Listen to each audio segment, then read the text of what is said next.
I was a correctional officer at a supermax prison. It was near Florence, Colorado. I stayed as an employee there for a half-decade. I saw almost everything you can imagine. Escape attempts, stabbings, and riots. Also, sharp weaponry that was hidden in places you would rather not visualize. These are only some of the more unpleasant occurrences I have dealt with in the past. I am currently writing this on encrypted Wi-Fi from an undisclosed but safe location. I have had a change of careers following the events of the tale I am about to share with you now. I hope that people thinking about becoming prison guards read my story and reconsider any future life choices they will look back on as a mistake. The warden called me into his office on a Monday. During the entire walk there down the hallways, I thought of the trouble I could be in. "Shut the door," he said as he looked up at me from his desk after I entered. Those words sealed it in my mind, how much hot water I was in for some sort of infraction I was not aware of yet. Bureaucratic micromanaging and constant procedural changes were nothing new to me. I still hated petty political grievances. I nodded and sealed the entranceway. He demanded I take a seat, so I did. "You're the best officer here," he said. I waited for the but. I anticipated news of termination. I saw a forced transfer to some mundane position filing paperwork headed my way. "I want to give you an opportunity," he said. "You will make $600,000 in 1 year. Your benefits will remain unchanged. You will have less oversight than what is present for you now. You would be in a leadership position, albeit an isolated one." "That sounds ideal," I said as my mind swam in the possibilities of how much profit he offered. "There are only 2 things we ask of you. One is that you cannot tell anybody about your new position. 2 is you locate somewhere else. There's a prison in the Arctic, and that is where your life will be for the next 365 days. The confusion must have been readable on my face. "If your wife asks, tell her that you are going to a federal academy. There is no cell service or Wi-Fi there. Any contact you make with her must be through snail mail. We will handle the addresses given. If you decline this offer, then this conversation never happened. Do you understand?" I contemplated the pros and cons. Before I became law enforcement, I was a bodyguard. I was gone from the house for extended periods. Even though it would be time with the wife lost, the fortune would help both of us. I agreed. The prison facility was a large compound not much bigger than the place I had patrolled before. A few things jumped out at me when I first laid eyes on the populace there. They all had wounds on their faces, and they spoke a strange guttural language I was unfamiliar with. Why do they talk in such a bizarre tongue? I asked myself as I would walk down the blocks. The new warden I worked under had the last name of Buckley. He had noticeable scar tissue beneath his eyes. His attitude towards me at the beginning was hardly welcoming. If anything, he acted as though I was a burden. He seemed to resent me due to the mere possibility of having to train me on things. One evening, Buckley ordered me to do a cell extraction. Christopher Aluko was the name of the inmate we had to deal with. On the walk there, I asked my boss what Aluko had done to end up here. "I'm not allowed to tell you what these scumbags have accomplished to wind up here," Buckley said. "He started his career in crime by cannibalizing his sister, though. Tonight, our only goal is to get him moved to the hole. He's proven himself to be way too dangerous to share a space with anyone." The doors of each cell were closer to that of an insane asylum than a prison. They were complete barriers that you could not see through. It was me and 3 other guards who were about to deal with this high-profile detainee. The supervisor was present, doing the thing the bosses generally do. That is to say, he remained on standby and did not get his hands dirty. Upon walking in, the first thing I saw was Aluko sitting upright on his cot. I noticed he was huge, at least 6'8", and 320 pounds of pure muscle. His skin cracked all over. His face had the normal scarring that I associated with most people in the place. "I'm going to need you to stand up and put your hands behind your back," I said. I kept my hand near the holster where my pepper spray was. "Show me respect and I'll show you the same," I continued. "You won't have handcuffs on you for long if you cooperate. You are not better than me," Aluko said. His voice had a baritone quality which I expected from a man of his size. What I did not was how weird it sounded. It was as though 4 or 5 people were chanting the words in unison. "All right," I said, "let's get you moved to where you need to go. The faster we do this, the better off we'll be." "You shot at someone in broad daylight when you were in a gang years ago," Aluko said. "It took 10 years for the paranoia to go away. The fear of the cops coming to arrest you for a potential murder before you became a low-grade one yourself. To this day, you don't know if any innocent civilians got caught in the crossfire. We had to restrain his huge arms and place the metal bracelets on his wrists." He laughed all the while. As we brought him to solitary, I thought of his words and how much they unsettled me. They were true, and that story from my past was one I had not told anybody. Near the end of the shift, Buckley went into one of the sniper towers and smoked a cigarette. Since my duties for the day were complete, I took the spiral staircase to the level he stood on. When I saw him, I was only a few mere inches away from where he puffed. He did not seem to mind or even care about the footsteps behind him. He focused on the distant and lowering winter sun. "The caged animal back there said something which he shouldn't have," I said. "Part of the job is having thick skin," he said as he flicked his cigarette over the edge into the snow. He turned around to face me. "It's not about that," I said. "Did he hurt your poor little feelings?" He had an insight into my past that no one has, I said as a bitter taste filled my mouth. "Well, that's unfortunate. Means you lied to the oral board when you got into the position you're in now. You shouldn't lie to your employers." "I need to know what kind of prison this is," I said as I felt blood rush to my head. "Why does everyone have open sores all over their body and face? Are they exposed to some kind of virus, and if so, are we susceptible? Either that or they're always high on something. That would explain why they're always speaking gibberish. Also, how in the hell do they know things that I haven't even told the closest people in my life? Better to do the job assigned. Don't worry about things above your pay grade." Buckley pulled out another pack of cigarettes and lit one. "I hope we're not exposed to dangers we weren't warned about. I'll have to find a way to get the word out. If you break your non-disclosure agreement, it would be far worse than a termination. Your wife back home, the one with the dark curly hair and the nice curves. I'd hate to see the impact of your decisions on her." That was when I grabbed him by the lapels and shoved him to the ground. I considered throwing elbows. The idea of making him taste his blood was satisfying. I did not want to be incarcerated in this den of misery though, of all places. Buckley started laughing. What he did next took me by complete surprise. He patted me on the back with his free hand instead of trying to defend himself or resist. "You've proven your point," he said as he pushed on my chest. "Now get off of me. I don't want to give the signal to one of my buddies in the next tower. He has a modded Remington 700 pointed at you." I released him. After he stood and brushed some frost off, he made eye contact with me. "I respect you for your bravery. Most people wouldn't be willing to do that to me, especially someone beneath me in rank. Tell you what, I'll shed a little bit of light on what kind of place this is for you. And if I ever find out you told anyone, you'll wish you would have died at birth." I felt the adrenaline start to wear off.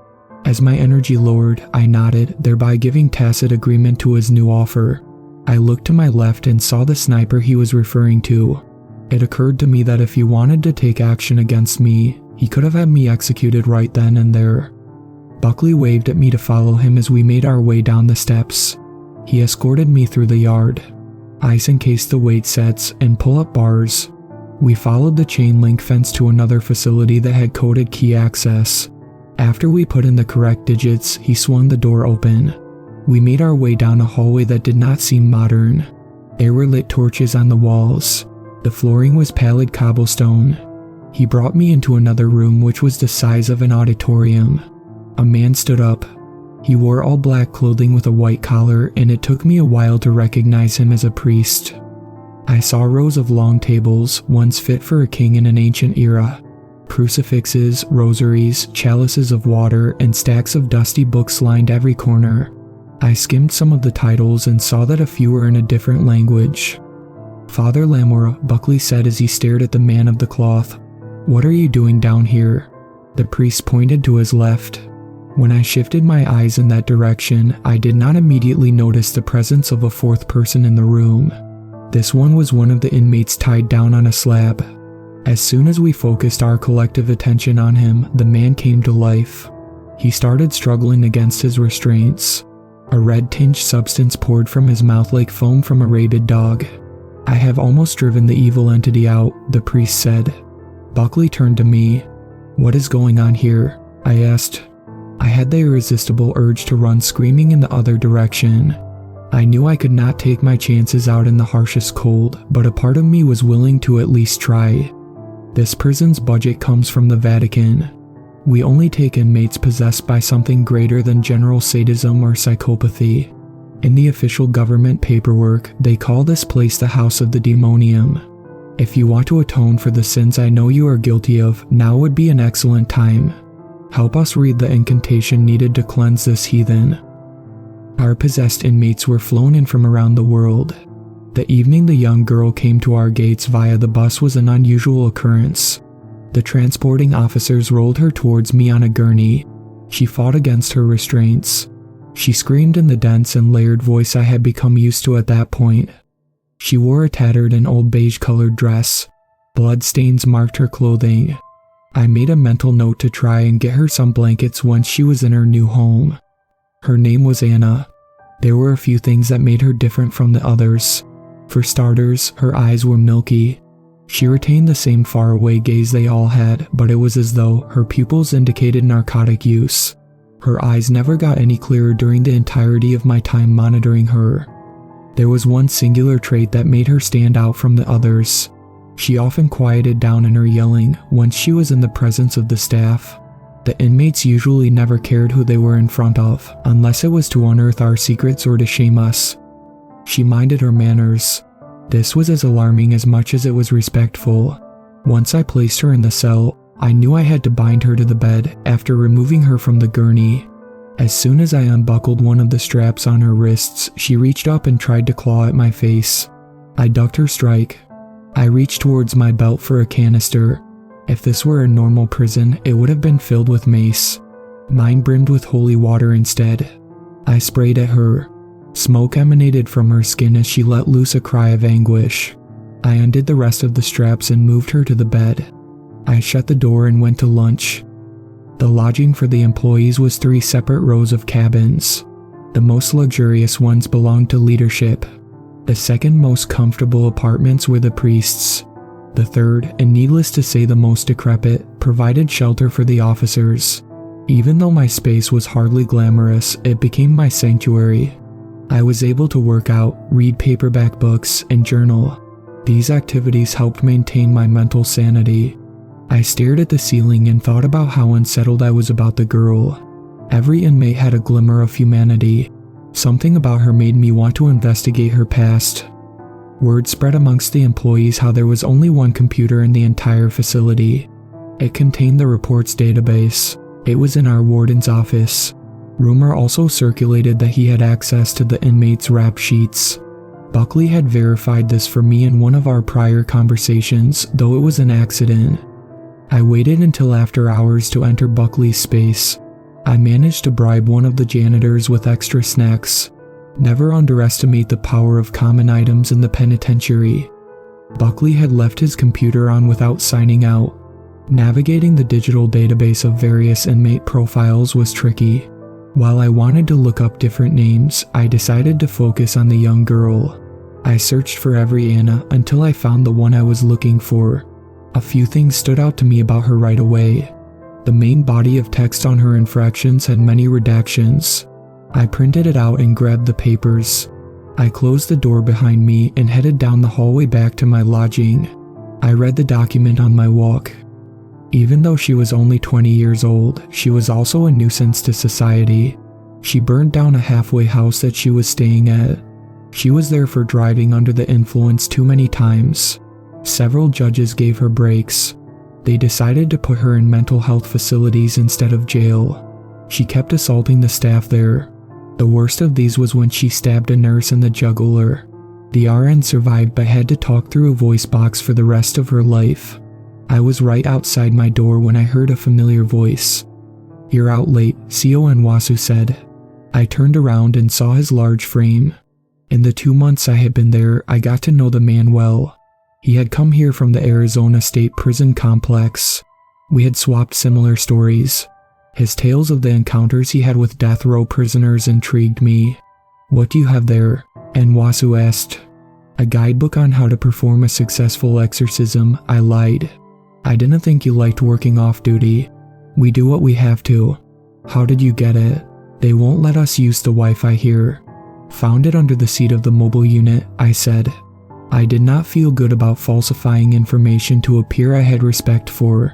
"Oh, I see. I came here to ask if you have any extra coffee. I'm out and I don't want to go all the way to my locker to get some in the morning if I can help it." "No problem," I said as I unlocked the door and invited him in. I stuffed the papers under my mattress so he would not be able to read them. I reached into my backpack and pulled out some instant packets. I gave them to him and saw that he stared at my collection of books. At the far end was a Bible. His eyes locked on it. He grabbed the coffee packs and looked at me. "Do you believe what they're telling us?" Nwasu asked. "What do you mean?" "About God and the devil. All these biblical villains taking control of all the people here. It seems far-fetched to me. There has to be something more going on. What if this is an asylum for those with undiagnosed mental illness? The kind researchers aren't advanced enough to understand yet. Have you ever thought of that?" I sat down. "I don't think science has the answer," I said. "The ones in here are gifted with preternatural abilities. It's like they can read our minds, or at least our pasts, no matter how secretive we are. I never felt as though I have less power than I do since I came here. All I know is I can't pretend to understand everything, whether it's celestial or empirical. I cannot feign understanding of the evil within these walls. To pretend otherwise is arrogance." Buckley and Nwasu, a priest, and I walked together to Anna's cell. We could hear her screaming from within a 300-foot distance. The other lamentations of the prisoners became drowned out by her wails. We entered her cell. Words written in blood were on the wall. They were Latin. She stared at us with a smile. Her face seemed puffier than usual, which emphasized the wounds on her face. The priest pulled out a rusted black crucifix. He raised it in her direction as he approached her. Her screams grew louder with each advancing step. He pulled out a small pocket Bible and read a prayer from it.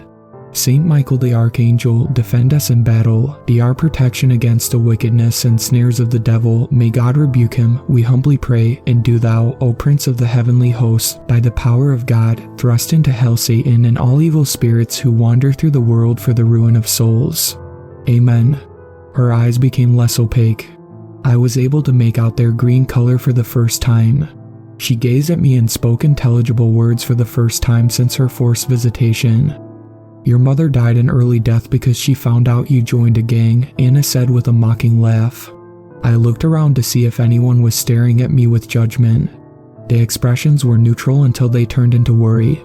Everyone in the room knew they would have to wait their turn for public humiliation. "You accepted a bribe to stay silent after an inmate stabbed another one to death," she said to Nwasu. Nwasu muttered something under his breath. He stated the inmate was a horrible person who mistreated children. He commented on how the earth was lighter without the presence of such a person weighing it down. "You," Anna said as she stared at Buckley, "you're the worst out of everyone. Your wife dies by drowning, and you received her life insurance money. Wait until they look deeper into that." What I saw next horrified me. Buckley screamed out the word no as he lunged at her. His hands wrapped around her throat before one of her legs broke free from its binding and kicked him in the ribs. He must have forgotten to wear his vest that day because he folded and landed on the ground. The priest placed a cross on her forehead and left a permanent mark there. She passed out. Her exhalation before she lost consciousness made her body deflate into unnatural thinness. Buckley called me into his office the next day. He asked me to take a seat with a menacing tone. He slammed the door and sat behind his desk. "Do you even want to work here anymore? I know this employment opportunity is a very unique one. It's not for everyone. You knew when you became a CO that this type of job requires more mental fortitude than most professions. This isn't any different because we're operating in uncharted territory. Have I done something wrong?" I asked. "You entered my office after hours," he said as he banged his fists on the table. "I don't know what your motivation was. Are you starting to believe what some of these inmates are saying about me? They don't see our sins with full impunity. They know enough about our interior lives and what bothers us enough to get under our skin. It is us versus them. Once you side with the enemy, then you're no good to the team here, let alone me. If you're running some kind of vigilante investigation against me, two can play that. Believe me when I say you don't want to be on my bad side. If you're going to fire me, I said, I won't make excuses. You should know I was not trying to get you in trouble or dig up any dirt. I wanted to look up any information I could on Anna. She seemed to be more in control of what possessed her than the others. I wanted to figure out what made her so unique in that regard. I figured if I ever wound up possessed I could weaponize whatever she used. You're like a child, he said as he stood and paced back and forth. Do yourself a favor and stay within your pay grade. The Vatican has hired scientists to study behavior during possessions. In the old days, they would have dismissed it as different demons. You don't have a degree in microbiology any more than I do. We are muscle hired to make sure the demonologists are safe when they do their job. So you do yours. Yes, sir. I felt as though I had backed down and given him some sort of sovereignty over me. I also knew if I lied or resisted it would only lead to a loss of money for my family and me. Count yourself lucky, he said as he sat back down and picked up a pen. I'm not reporting your mistake to any of my superiors. Do not make me regret giving you this break. Now get out of here before I change my mind. I made my way to the threshold. I faced him as I began to turn the knob. One question, I said. Most of the time inmates come shipped here in groups. Anna arrived alone. Why was she given special treatment during her transport? Is she a celebrity? The daughter of a famous politician? It's within my rights to know as someone who has to check up on her. Anna is my daughter, Buckley said as he scribbled on a pad and motioned me to leave. As time went on, I saw humanity behind the violent demeanor of many inmates. A common fear of correctional officers is susceptibility to manipulation by the incarcerated. I tried not to become a victim of my empathy. One of the prisoners named Aluko managed to escape. I collected information on how he did it. Rumors abounded that he had turned a toothbrush into a pick. He allegedly weakened the concrete around his barred window. Another tale given was how he overpowered one of the correctional officers. The officer was too embarrassed to admit it, so they tried to cover it up. Aluko was a massive man. There was no shame in losing an unarmed combat match with him. The lack of weapons used left me baffled. The strangest part of the story was not how he escaped. It became obvious that inmates had some sort of intelligence. They were not as impulsive as we judged them to be. They had the basic want of freedom, or the cruel entities that controlled them did. The most unsettling part of Aluko's fleeing was not how he managed to scale the barbed wire, nor was it his willingness to traverse the tundra. What perplexed me the most was how his life ended when he was less than half a mile away from the prison. It was not the elements that took him. Something had torn him apart. The theory of it having been a polar bear spread.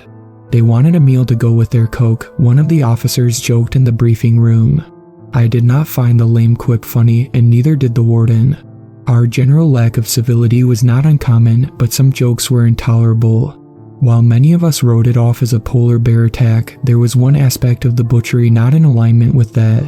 Aluko's eyes are missing from his skull, a member of the search team said. Something carved an upside-down cross carved into his chest, or what's left of it. Medics came back and told us everything they had seen. The brass took over the investigation shortly afterward. I asked one of the priests what could have ended his life. What kind of wraith-like being could perform such a precise and terrifying mutilation, I asked. This has the makings of an attack by Azazel, the priest said. That particular type of demon wanders the wilderness. It can take many forms. Be on the lookout for anything resembling a goat. If you see horns when you are doing an outside perimeter check, be sure to recite a prayer and use this. He handed me a crucifix. My stubborn agnosticism did not want to accept it as a believable weapon. I relented because he was so polite. Buckley called us into his office. When we got there, he did not slam the door as I expected him to. Correctional Officer Anwasu and I gazed at each other with alarm as Buckley waved at us to follow him. He took us to an elevator in one of the back chambers that I had earlier dismissed as a room for the cleaning crew. An elevator was there. He opened it, had us step inside, and led us down to the basement. The subterranean cellar was completely barren except for 2 items. One was a stained glass window that depicted the Virgin Mary coated in ice. The second was an electric chair. I did not know the prison had such a chamber. Everything about the seat looked old. It seemed to belong to a medieval era rather than having come from decades ago. The arms of the chair had the faces of gargoyles at the ends of them. "I have been talking to officers about this," he said. "As a team, everyone is culpable except for me. The procedures we maintain of checking on the subjects every hour are important. It wasn't written as a flexible guideline. It exists for a reason. For an inmate to manage a successful escape attempt does not look good on us or to the higher-ups in Rome. I don't know if you were lazy or scared to do your jobs, but either way, you need to toughen up and develop a work ethic. Otherwise, it's going to get ugly fast." I had the policy changed. Regardless of how understaffed we may be, you are now going to do 6 routine checks on the inmates every hour. If I hear a single complaint coming from your lips, you will regret it beyond measure. Are we clear? After a silence ensued, Buckley called us incompetent once more and dismissed us, and Wasu took the elevator up. I turned around and spoke to Buckley. "Warden, I have a question. I did not permit you to ask one. I suppose after the beatdown I gave you, I'll allow it out of pity. Do any of the inmates have the demons driven out of them? And if so, where do they go afterward? Do they go back to the prison they came from? Are they granted immunity and allowed to go home? Do the exorcisms make them purer than what they were before?" "You are nothing more than pond scum with a badge," Buckley said with a sneer. "Don't ask questions if your wage doesn't merit it. How many times do I have to tell you? I was only wondering because I have not seen Anna in a while. Watch what you say and get out of my face.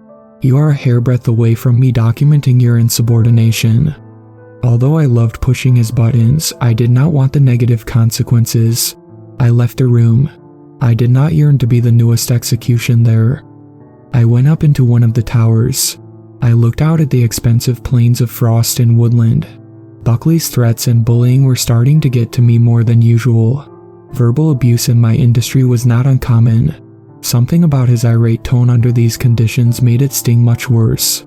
It filled me with a certain anger that I did not know how to resolve. I figured getting some fresh air and doing a bit of investigating would help me stay preoccupied. I needed to clear my mind. Aluko's escape gave a negative impression of my work performance. I still refused to believe his death was some sort of natural phenomenon. I brought a sniper rifle with me. I looked through the scope. The bullets had a cross carved into each of them. I tried to trace the exact path Aluko took when he made his final attempt at getting back into society. I carried a night vision device to help me see through the darkness. A half hour later I saw a movement. It was subtle at first. Snow fell from tree branches. My heart raced as I saw a figure wandering through a thick cluster of pines. It was a woman in a nightgown as white as the hills around her. Backward arching horns protruded from her forehead.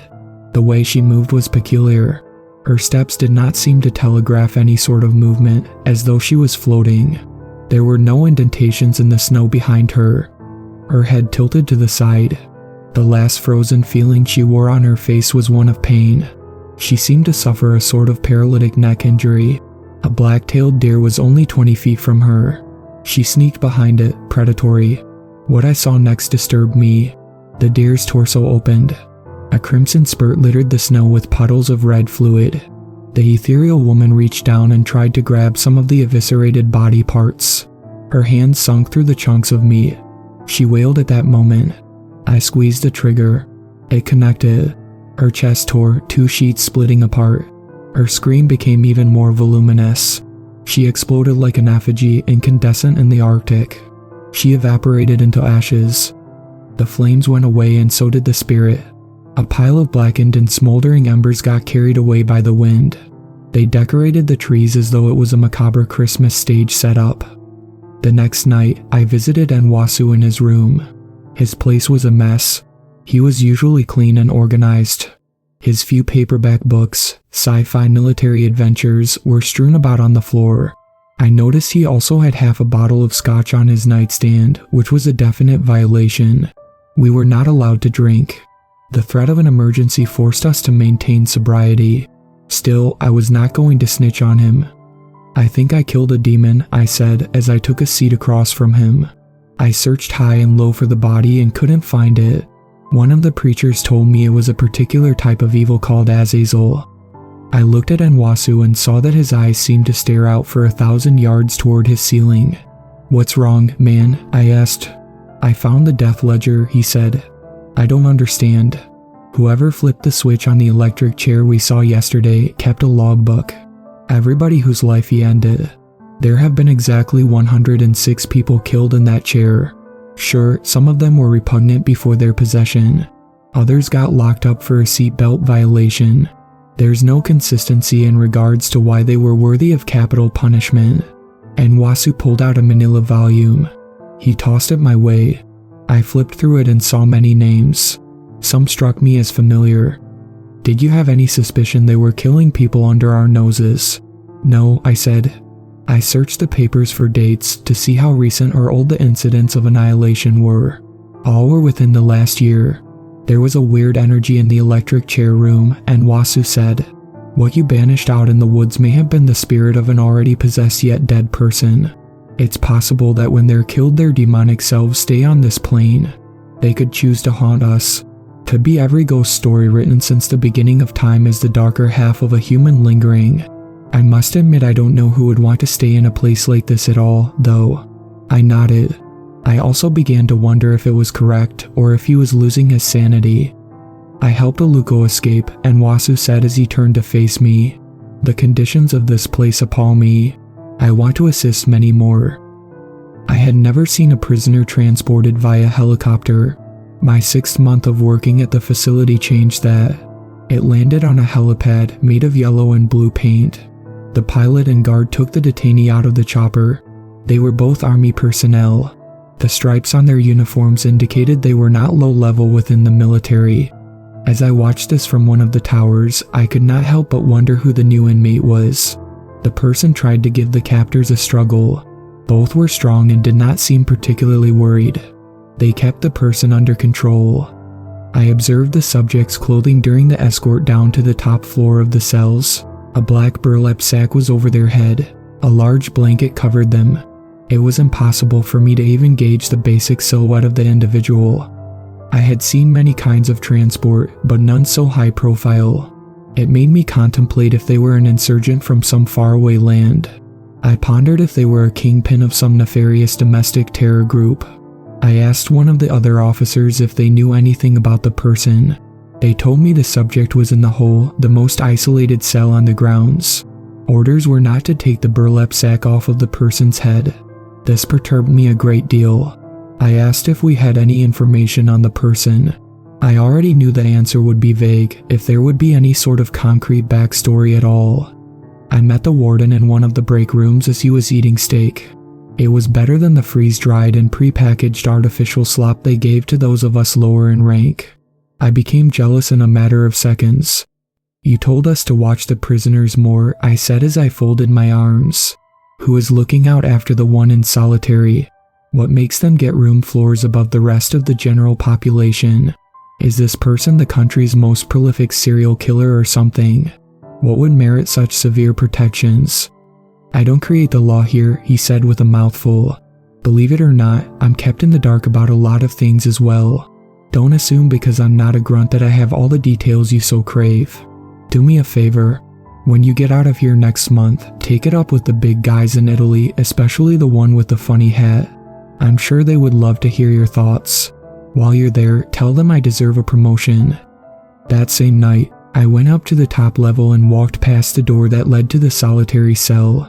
Though I could not see inside because it was a wall of pure concrete, I did hear the wails of the prisoner. They sounded familiar. I was doing my routine checks and I passed one of the cells which belonged to an inmate named Andre. He sat straight up and stared at me. I could tell something was different about him. He was not writhing on his cot, nor was he struggling with the usual muscle contractions. He walked up to me. The barrier between us did not give me a perfect feeling of protection. "I am cured," he said. The usual milky pupils most of the inmates had been things he was now devoid of. "You are doing much better," I said. "I've never seen anyone look as clear-headed as you do now, not around here anyways. How are you feeling?" "Paranoid. Do you know what they do to people like me? After they've driven the evil out of us, they send us to a mega church in the Rockies. The church has its propaganda machine. They turn us into pamphlet writers or social media manipulators, missionaries for their so-called God. I would rather have Beelzebub as my host than be a door-to-door Bible salesman." "Who told you that?" "Your boss, Buckley." "I wouldn't worry about that. He tends to say a lot of mean things to get a rise out of people. You don't understand. The transporting officers have told the other inmates the same thing. They can't all be in on one big lie like that. No offense, but none of you are that organized. I won't argue with you there. They say that once we're sent to their cult-like compound, we must comply. If we refuse to work for the church, they put the demons back inside of us. They know how to weaponize those demons. It's not all about exorcising them anymore, if it ever was. It's about using them to control us." Andre's hand slipped through the metal food flap. He held a shank. The tip of the blade pierced through the midsection of my vest. I grabbed his wrist and wrestled the knife away from him until it clattered on the floor. I got hold of the webbing of his hand and broke a few of his fingers. I yelled for backup. Another correctional officer came by and sprayed holy water into the slot. When it did nothing, we switched over to pepper spray and sent him to the ground. Inmates using dirty tricks and distractions to try and get one over on me was nothing new. That particular incident made me very spiteful and paranoid though. When I patrolled the cells the next day, Andre was nowhere to be found. I found they shipped him somewhere else. I wondered if it was to the nightmare place of force worship he had described. And Wasu had lent me a copy of Milton's Paradise Lost. I felt obligated to give it back to him. After I finished the last page, I went outside and knocked on Nwasu's door. There was no answer. I went back into my room and grabbed a flashlight. I walked up to the door again and banged on the barrier with the metal device. Even with the reverberation, Nwasu still did not call out or come to the door. I had seen him fall into unhealthy habits, which were worse for wear. His motivation to help people flee had gotten the best of him. His drinking had spiraled out of control due to the stress level he was under. I kicked the door down. I could not tolerate the thought of letting him die by choking on his vomit after an intense bender. The room was empty and clean. None of his stuff was there. I walked into Buckley's office the next day. One of the inmates smuggled a pistol in, I said. "Impossible," Buckley said as his eyes widened. "I need your help in assessing the cell, sir. There might be some ballistics evidence." "You believe he used the gun?" "Yes," I said. I escorted Buckley to the chamber. It was a mess. Items were strewn about everywhere. "Where's the gun?" I braced my knuckles with a small baton and punched Buckley in the temple. He fell. I took his service weapon and master keys. I walked out to the hallway and shut the door immediately. I waited for him to recover and come to. When he did, he shook his head like he was waking up from a deep sleep and gazed at me with pure hatred. "What do you think you're doing, Lieutenant?" Buckley said as he touched the side of his head for blood. "I want you to tell me what happened to my best friend. No lies this time. Where did Nwasu go?" "You do too much. Nothing worse than someone a kid picked on in high school who gets into this profession. They always overcompensate. Sometimes it's better to not be proactive. Wait till you get out in the field. You'll learn that lesson an even harder way if you live that long. I'll tell the boys you gave a direct order to leave this level alone.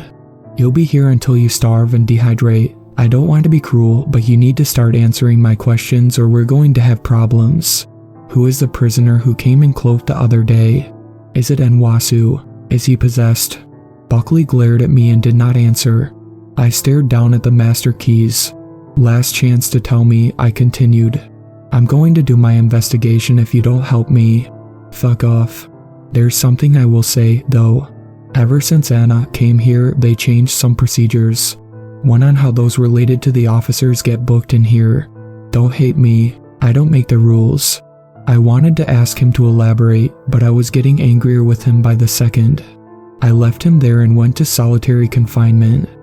I went to the most isolated holding chamber on the property. When I opened the door, I found a yellow hallway that ended in darkness. I turned on my torch and walked down the vestibule with a hand on my service weapon. I found the prisoner in the corner, their hands tied to the bed. The burlap sack was still over their face. I ripped it off. My wife stared back at me.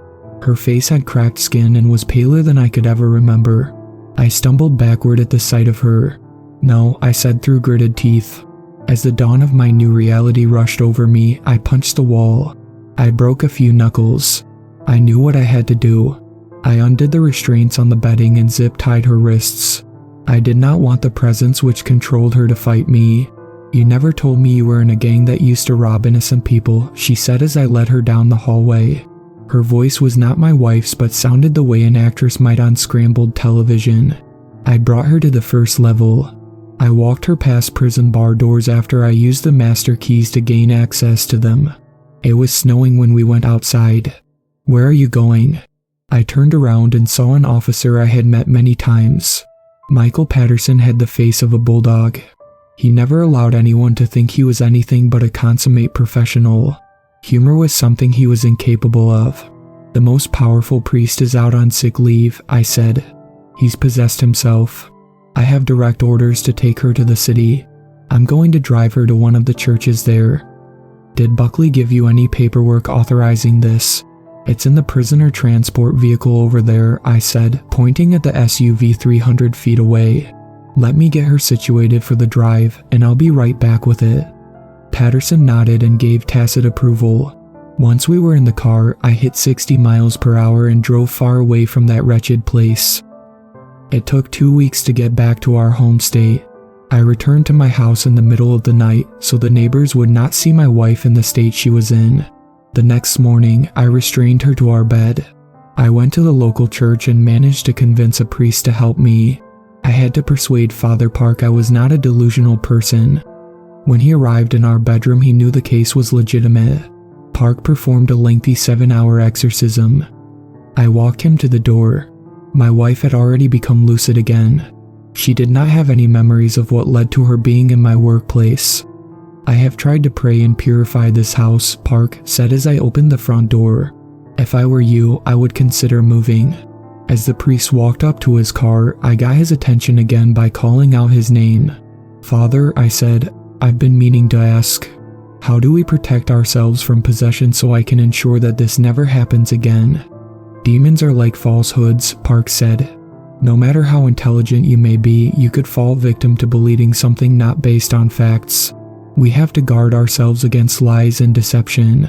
In the same way, we have to always be at the ready when our senses tell us something evil is afoot." I closed the door and went upstairs. I embraced my wife. "How did the assignment go?" she asked. "I am changing industries."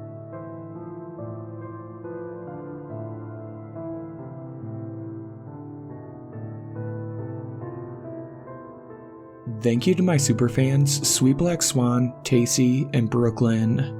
I really appreciate you guys supporting my channel, and I look forward to making more content for everyone.